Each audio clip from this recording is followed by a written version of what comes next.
And let me just get into some controversial issues. We never stray away from them, and we'll get into the issue of vaccines.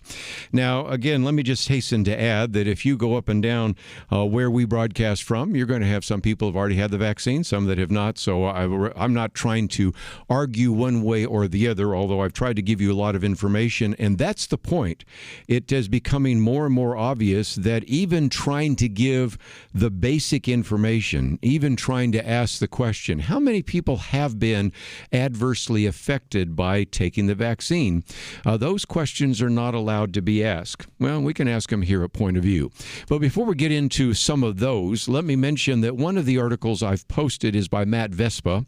It is entitled, Why Anti-Vaxxers Are Having Their Day, and it's not because of Trump supporters. Now, the article that we've posted here at the moment, it only has like the first paragraph, but I know Karen's working to put the entire article there.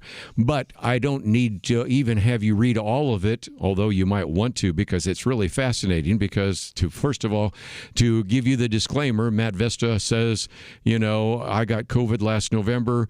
He has the antibodies, but I didn't need the vaccine, but he got it anyway. So he is not against vaccines, and he was not against this vaccine. But like a number of other people that strive to be honest, he says, even though I got vaccinated, I am a little bit appalled that the argument that keeps being made by not only the people in the Biden administration, but by people in the press, who frankly should know better, is the reason that this vaccine hesitancy exists is due to the fact that these are Trump supporters. And you can pretty quickly dismiss that if you're willing to take even a few minutes to click on a link. For example, a survey that was done by the Kaiser organization, and the Kaiser poll shows that most of the individuals who are what are called vaccine hesitant are not Trump supporters. They're not even Republicans. I mean, there are some, I'm not saying that there aren't, but you have a very significant number that would be listed either as Democratic or as independent. Now, there's another part of this.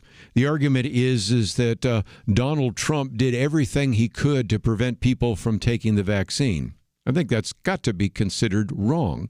As I mentioned just a minute ago, if you want to go back to that other article on misinformation, it is a great little piece. I thought about even playing it on the air, but you've heard it before, and it includes all sorts of times in which candidate Joe Biden, or incoming President Joe Biden, or incoming Vice President Kamala Harris said, I'm not sure I'm going to take the vaccine. If it was done by Trump, I don't trust it because it's a Trump vaccine, or it was done too fast, or we haven't had enough tests. Now, the argument could be made, okay, now we've rolled it out to almost 2/3 of Americans, so we have a little better understanding now of its impact. We don't certainly know the long-term impact. But the point I'm making, and I won't belabor it, is if you find yourself in some kind of conversation saying, this is just appalling.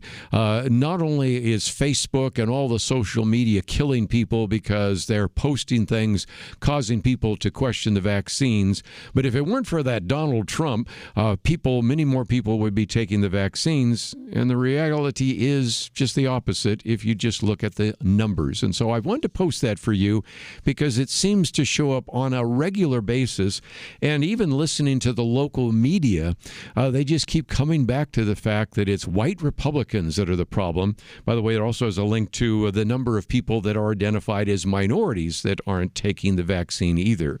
And so that's the first issue.